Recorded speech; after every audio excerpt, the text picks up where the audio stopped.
What's life been like for you as UFC champion? It's been busy, that's for sure. It's been busy, but I always say busy is better than bored.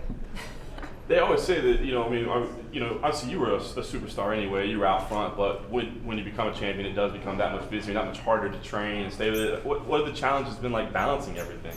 It's definitely been busier, but it's not too far of an adjustment. At least I kind of had eased my way into that position. So it's just I've forced to get better at time management. That's all. That's a skill set I needed to work on anyway. So. Do you enjoy it? Because I know that's a lot of the same interviews over and over, a lot of the same, doing the same thing every day. I mean, is it enjoyable to you, or do you find it distracting and frustrating at all? No, I feel like each interaction is a unique interaction. So there's a set, I feed off other people's energy a little bit too. So if people are excited to talk to me or they bring a good energy to the table, no pun intended, then I enjoy it. I feel like each one is unique in itself.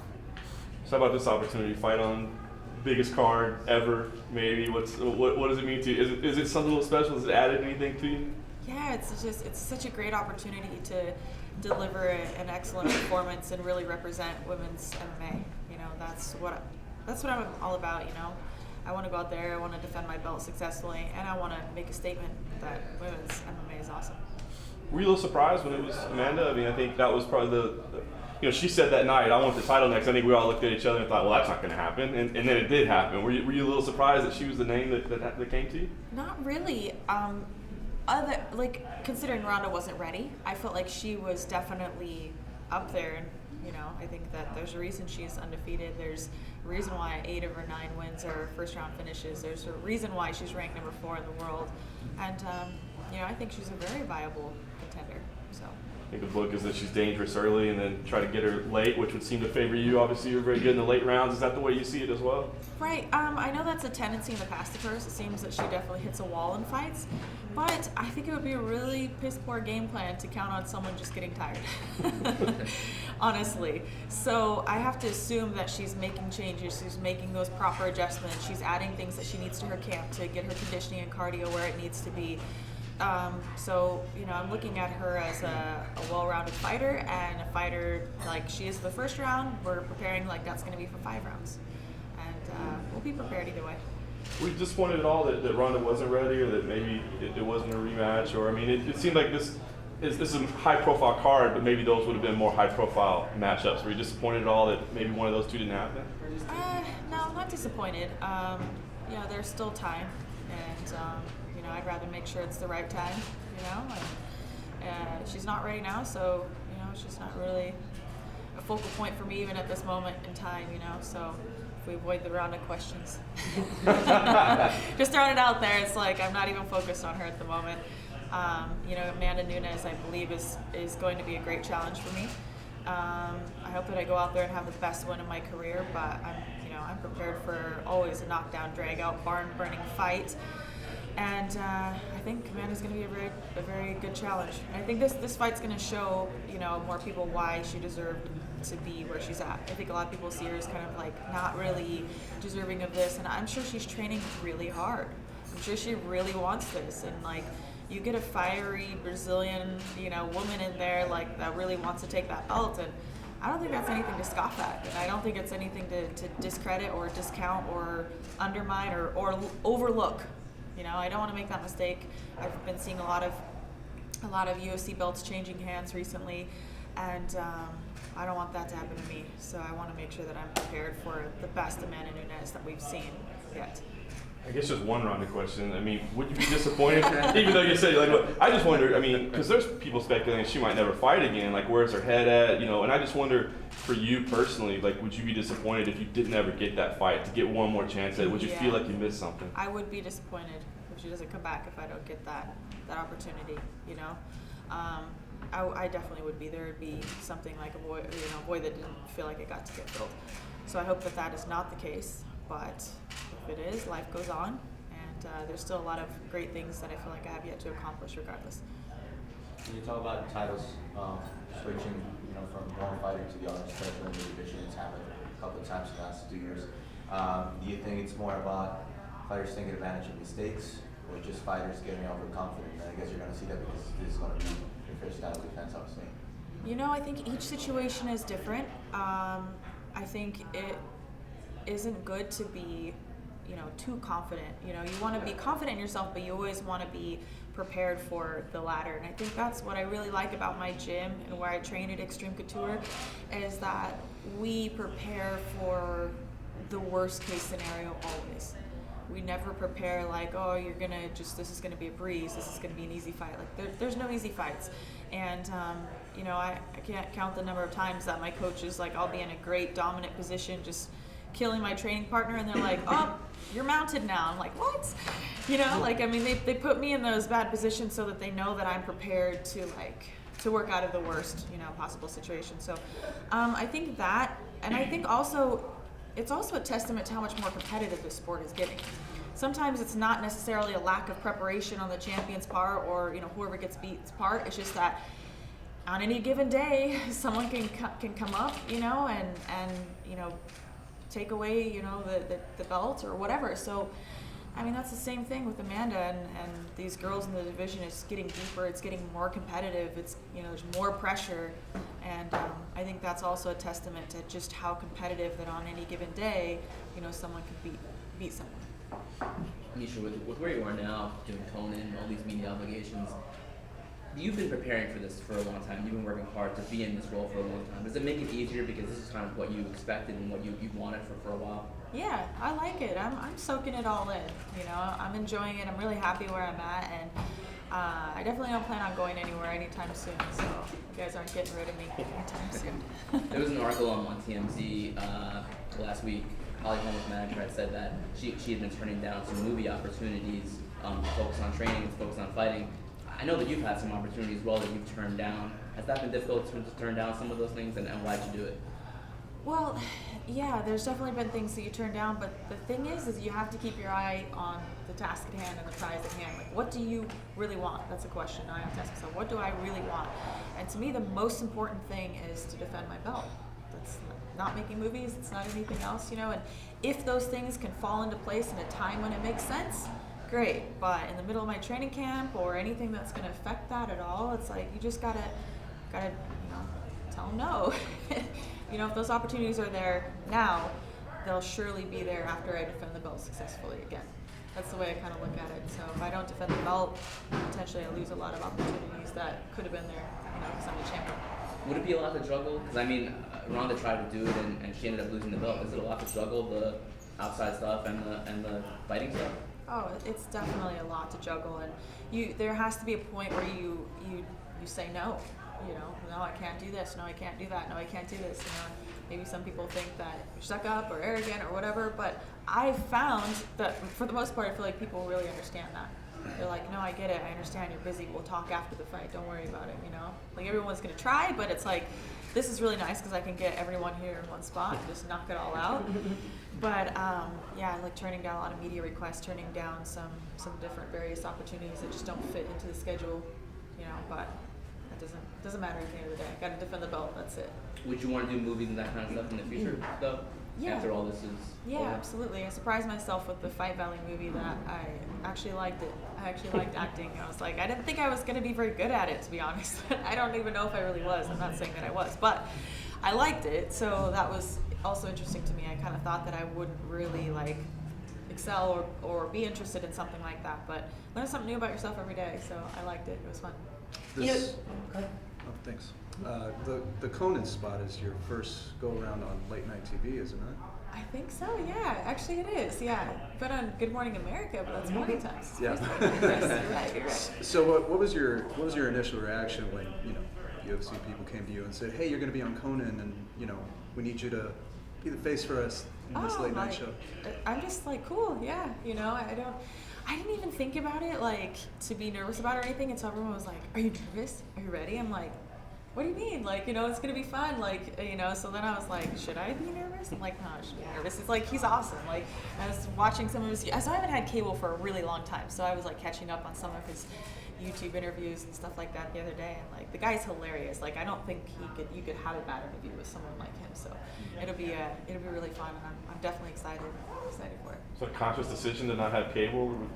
Yeah. You know, I have Netflix. I'm good with that, and Netflix and chill. And I'm just, I don't know. I'm not home enough, and I don't want to be stuck in front of the TV. Even if I am, you know, I've got too much going on. So I don't think I've really had cable. I have not paid for cable my entire fight career. So you had some cable at some point, but you weren't paying for like it? in hotels, you know? Like I've never, like, or maybe like if someone else in the household had it, maybe, but no. You and Bryant, you know, are a very high profile couple, and people love to kind of, you know, Bryant is a person who people seem to love to pick on, and a lot of time that spillover comes to you. So I'm curious how you handle that and how much that does bother you, because there have been some really rude things that have been said, and where you got dragged into something that really has nothing to do with you. Yeah, it's really irritating, to be honest, but it's an irritating world that we live in, I guess. You know, with social media gives people, certain people that never should have had a voice, they now have one. Right. And they have the potential to reach someone at any given point. And, you know, it's annoying because people don't have to be accountable. They just hide behind their computer. But then you sit and think, like, normal, productive members of society are not living their lives on social media, and certainly not just to talk crap to people that they don't know. You know, if there's one thing that I grew up learning was like to get to know someone before you judge them. Yeah. You know, and you may know of me, but you don't know me. You know, and if you don't know, like I just say don't judge. And the same thing, like people know of Bryant, but they don't know him. And there's this really big misconception out there that he's some kind of asshole or something. But I, beg to differ, and I think he's an amazing man. And something that really I think he doesn't get enough credibility is that women, for some reason, for the longest time and throughout history, have been the supporting role. Have been the supporting role to like a man's dreams and success and his ambition. And the good old saying is, behind every strong man is a strong woman. Behind every great man is a great woman.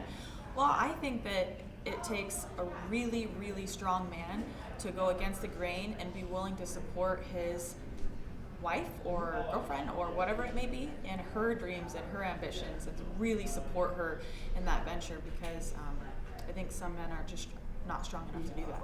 And how much does it bother you when people say he's ducking fights or he did this, did that? How active are you in helping him choose who to fight next? I mean, because you guys are both so dialed into it, I feel like your opinion is really valid in helping him decide who he should fight next.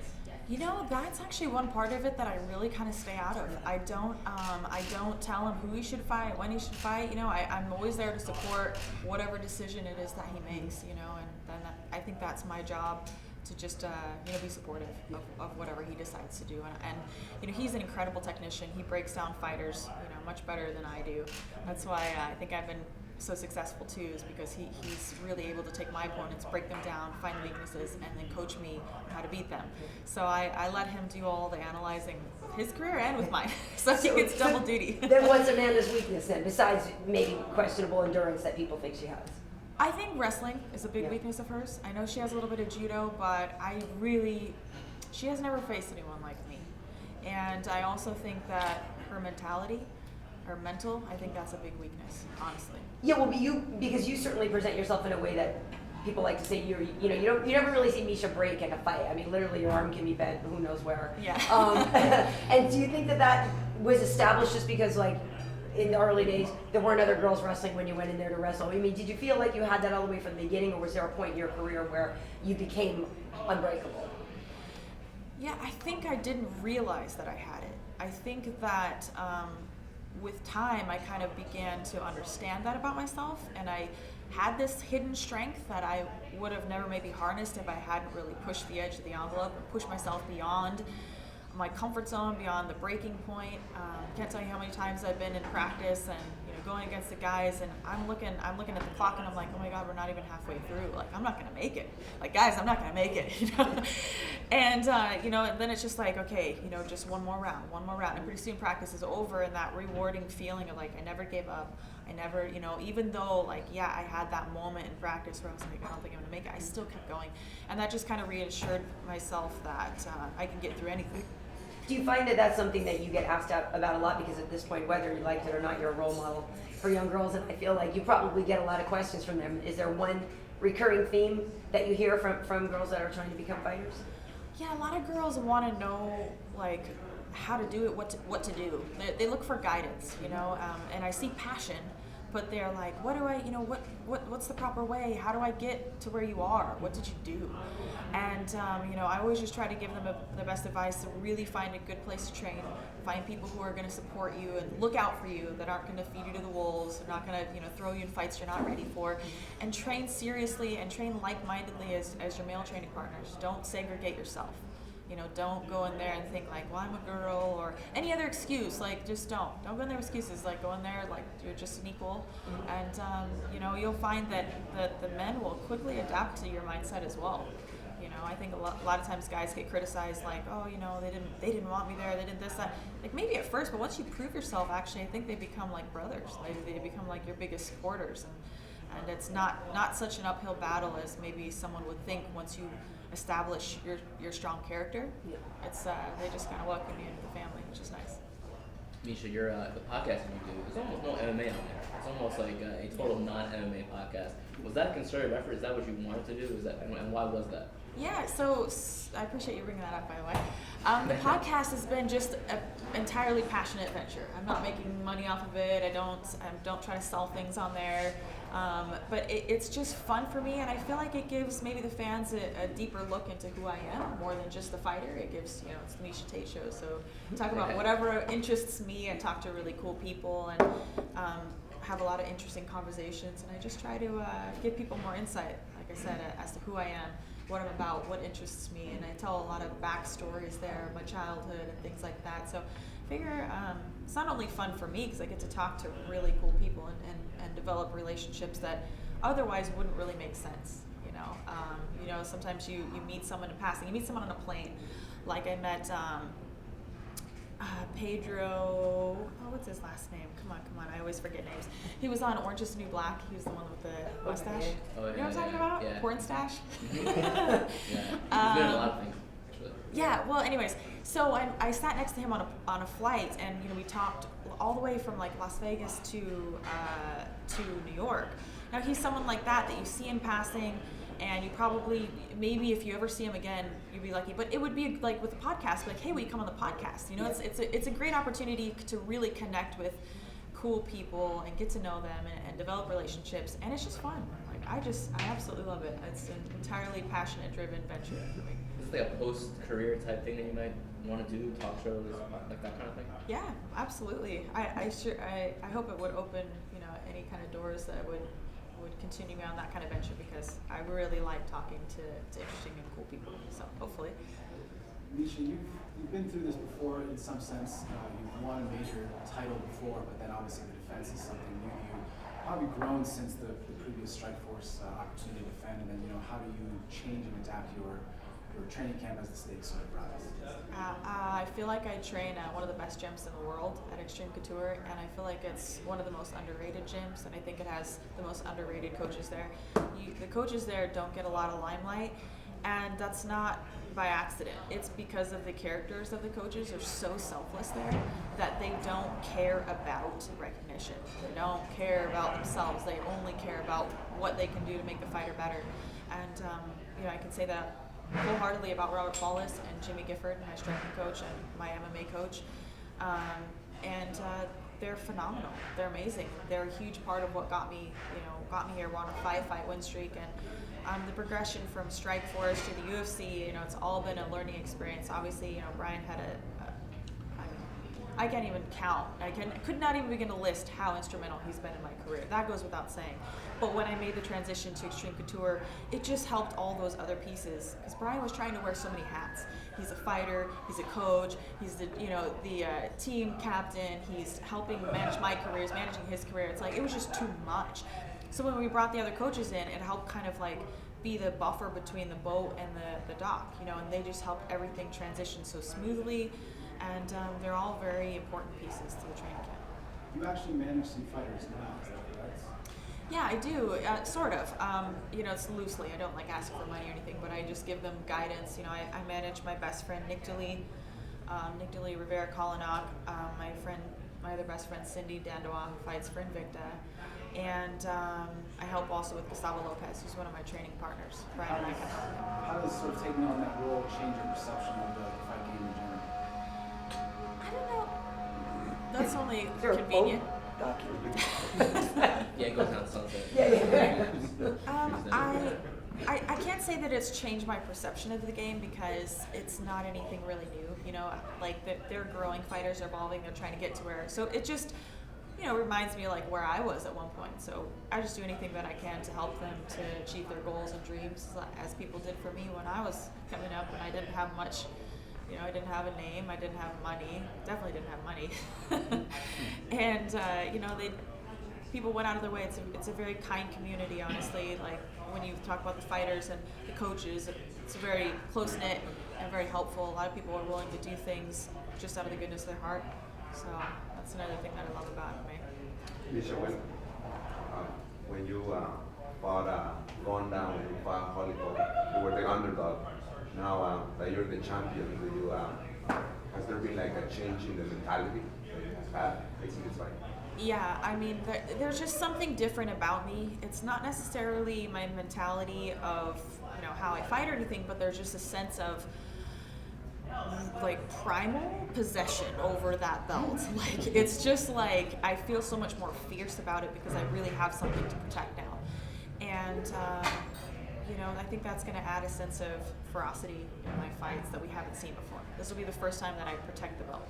And as far as your training, has there been any change? No, you know, the training really hasn't changed, except it's just better. It's just better.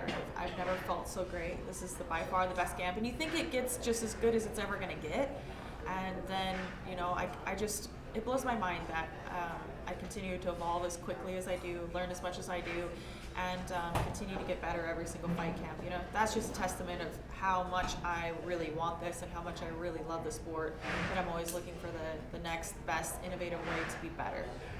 Miesha, you've been What, in the fight- Oh. you've been in the fight game for a while, obviously. Going back to the Sparkle days, so the Gina Carano's and the Cyborgs of the world. Do you ever visualize the sport, the women's side of the sport, getting so big? What went through your mind when everything started getting so big? So it all really started with Gina Carano and Cyborg when they fought the first time as a main event for Strikeforce on television, and they sold crazy numbers, better than the guys did. And that was like the yes moment, you know, like yes, good on women's MMA, you know. I had always believed it, but it's one thing to believe it yourself because you might be biased, you know. I was always a fan, obviously, and I always wanted it to do well, but like to see other people reciprocate was like, okay, I think this could really, you know, yeah, like this is what I've been saying, you know. I was right, and I was like, I think this could really do well. That's the moment that I thought that women's MMA was going to do big things. I thought it was going to take longer. But do you think it had to do with Gina's good looks? Do you think it had to do with Cyborg's power? Do you think it had to do with the appeal of the, you know, of two women, you know, fighting at the same level as guys? I think it had to do with all of the above. So you have to take into account that mixed martial arts or, you know, MMA and the UFC is an entertainment business. So there's different ways to market and sell things. And with all things into account, I think those two like paired for an incredible draw really well. And yeah, I mean, it never hurts to look good doing what you're doing, you know? Cyborg made 139 pounds when she had her UFC fight. I think you posted something on social media about 4 more pounds to go. How do you feel about that? You did a movie with her, so face to face, did she feel a lot bigger than you? Do you feel she could have made 135 pounds? I think she can make 135 pounds, but yeah, she's a very big girl. You know, she's naturally big, and I'm sure that it would be really a difficult cut for her. You know, she'd have to lose muscle. She wouldn't just be able to cut the water weight. She has to come down, you know, and I think she was smaller than she was when I saw her in the movie, you know, because we filmed it, oh man, I think it's going to be almost a year or something, 9 months ago. So, yeah, it's been a little while, but she looked like she's coming down in size, and it would be cool to see her come down to 135 and, you know, be able to challenge for the belt. That would be awesome. You mentioned in the past that you go up to 140 and fight her, but does that change now that you have the belt? No, you know, it hasn't changed, but the thing is I don't know if I cannot fight for the belt while I'm the champion. I don't know how that works. Have you asked? McGregor done. Yeah. Yeah. All the Yeah, time. well, I'm not Conor McGregor, so I don't know how, he has like his own set of rules. So I'm not really sure. Like, I wouldn't be opposed to it, but I think it would be better if we could make it a title fight. But, at some point, if that comes down and it's allowed, then, like, of course, like, because, I think it would be really cool to fight Cyborg, honestly. Like, to really, like, see what it's like to be in there with someone of her power. And to see, I'll be the first to admit, like, physically, I think I would be at a disadvantage, but I think that I can be the one to prove that I have the heart, the durability, the determination, and the willpower and technique to overcome that kind of challenge. And that intrigues me. That would be very rewarding to me. Do you think that when Cyborg made her UFC debut that was a really big game changer for women's MMA in the UFC? I don't know. That's a good question. I don't know if it's a big game changer until she commits to the division. Because I had assumed that by coming to making 139, I just automatically assumed that 135 was next. I thought this was a transition.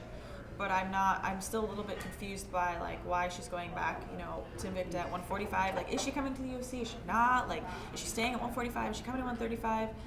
What's going on? So I don't know if it was a game changer, but it was definitely interesting, and it was cool to see that she could, come down that low, Miesha, early on in your career, you actually suffered a head kick knockout, so you've sort of been through that.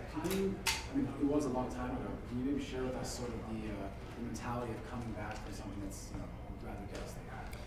Yeah, I think either you have the desire and the mentality to do that, or you don't.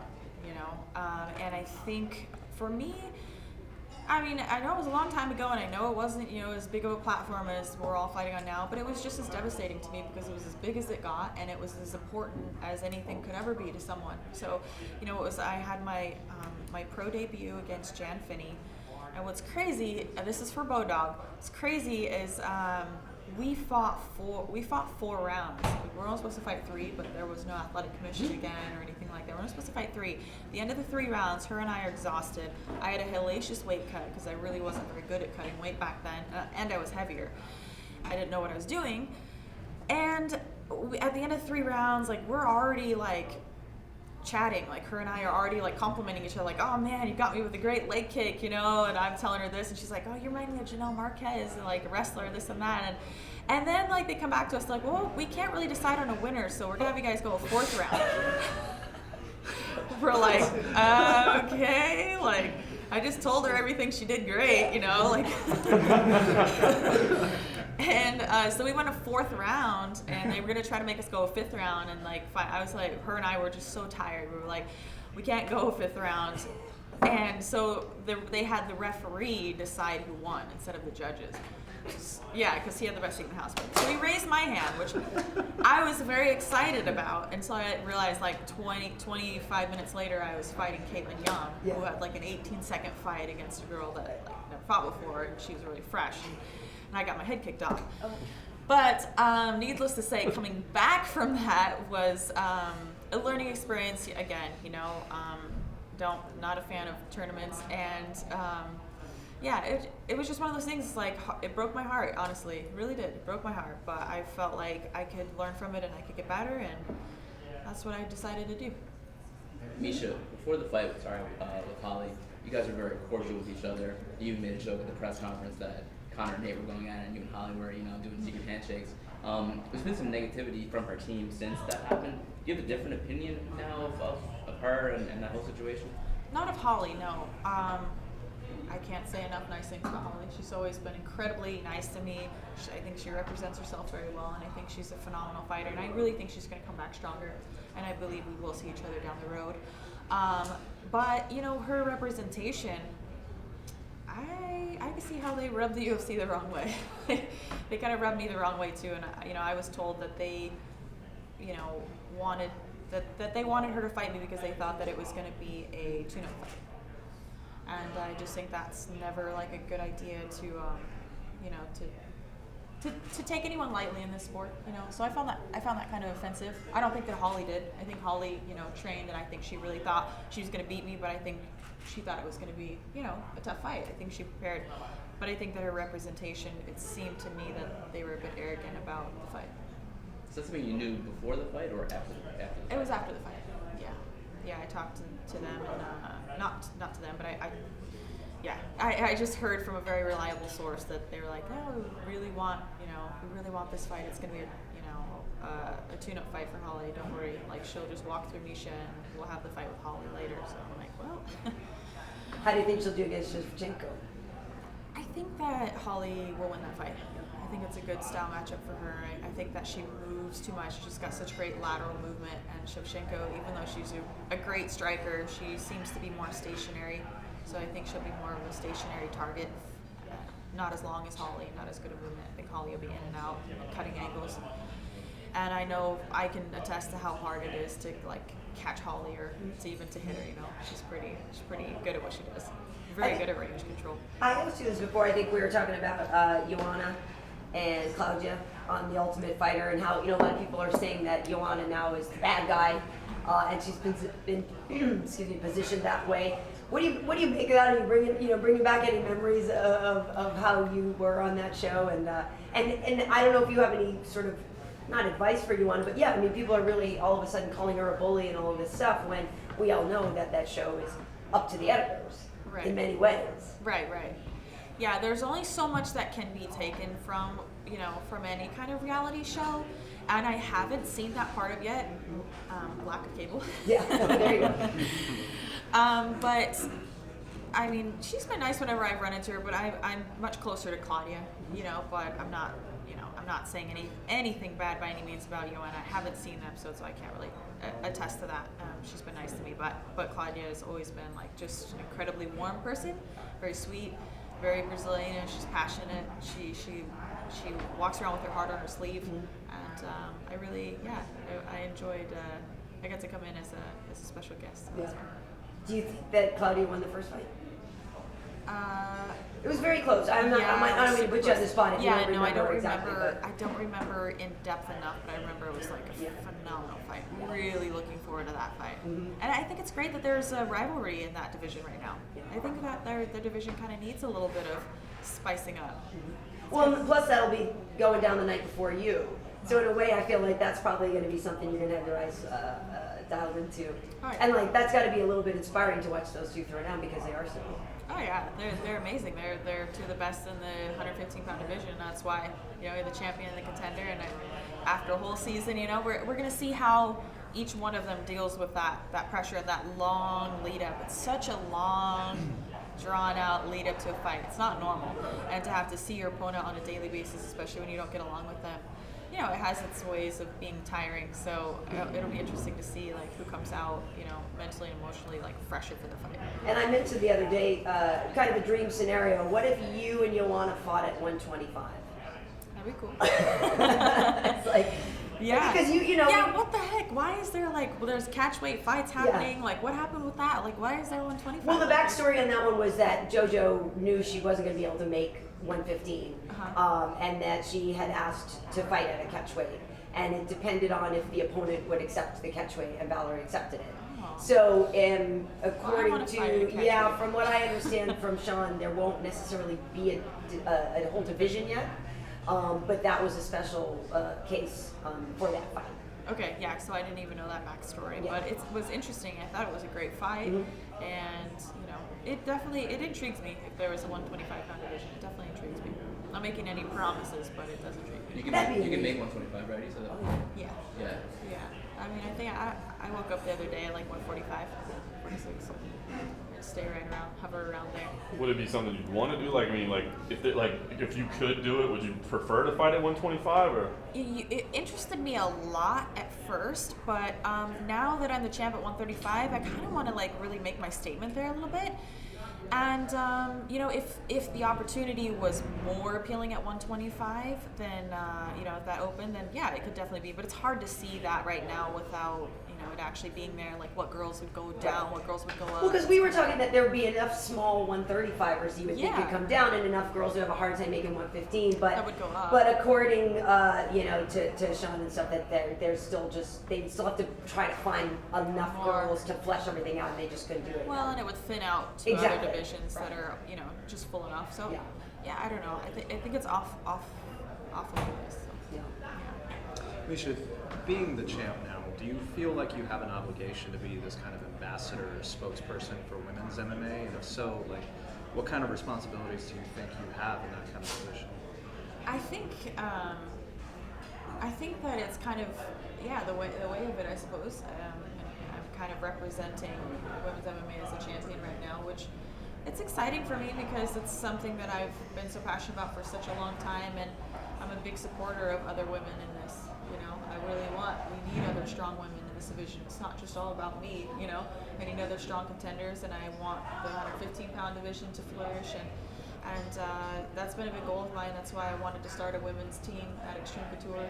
So we have about 6 or 7 women that are really strong, up-and-coming women that are training there right now, and I hope that we get more. And I want to see, someday when I'm not, physically active in this anymore, that it continues to flourish and do well. What do you think, like, say, looking forward to the future, your fighting days are done, like, what kind of role do you see yourself doing to kind of get that message across that women's MMA is this, and, it should be celebrated and things of this sort? Yeah, well, I hope that I can continue to help young girls that are looking for guidance to come up, and hopefully I can show them the ropes or help them. I've seen myself. I've envisioned myself matchmaking. I've envisioned myself managing. I've envisioned myself coaching. I've envisioned obviously working at Fox, which is completely off topic of that. But I love doing that as well. But talking about, I will be involved in MMA regardless. Once I'm past the physical prime of being able to fight, I will find a way to continue to feed my passion. One way or another. The UFC 200 is going to be another women's bantamweight fight between Kat and Juliana, two people you're very familiar with. How important is it to you to maybe have the opportunity to rematch Kat at some point? And then also, what do you think about maybe fighting Juliana, given the two have a relationship? Yeah, fighting Juliana is not ideal. It's not something that I want, but it is something that we both told each other a long time ago that we would only fight each other for this title, title holder and contender. So now that I have the belt and if she wins this fight, obviously she'd be a very, arguably like a top contender. So it's something that we have discussed, we understand, it's there, hasn't affected the friendship. Her and I were just texting today.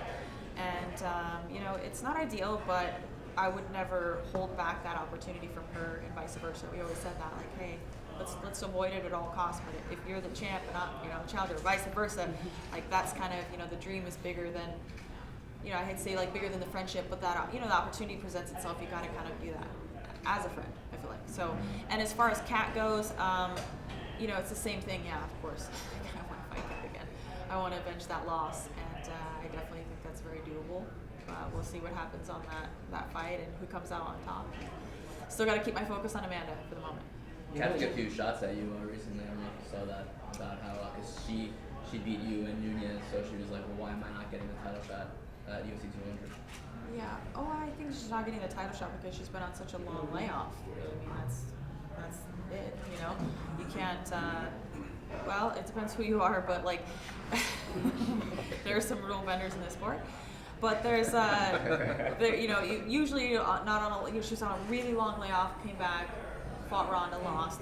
Now she's on a really long, pretty long layoff again, coming back off a loss. I just think it would be hard to make an argument as to why she deserves that over girls like Amanda who have been really active and on a win streak.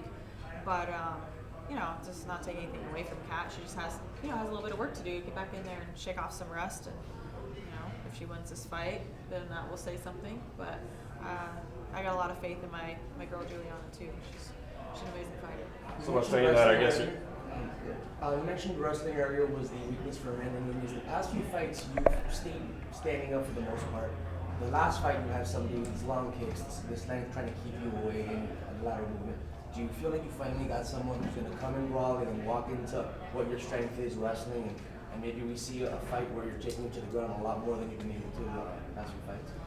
It all depends on the style of the moment, you know, and I wouldn't put it past me to stand and bang with Amanda too, you know. I've been getting much more confident on my feet, and I don't feel like I need to take this fight to the ground. I think that what my goal in this fight is to break her. That's it, like, no matter how. I don't think Amanda really likes to get hit. I think she thinks she likes to get hit, but I don't think she does. And I think she likes to be delivering. And if she's winning, it's great. But when she's not, when she's put in that spot of adversity, she tends to break. And I don't even know if it's so much a question of cardio as it is like, how bad does she really want it? And so I think there will come a point in the fight where that becomes a question in her mind, and it won't be a question in my mind.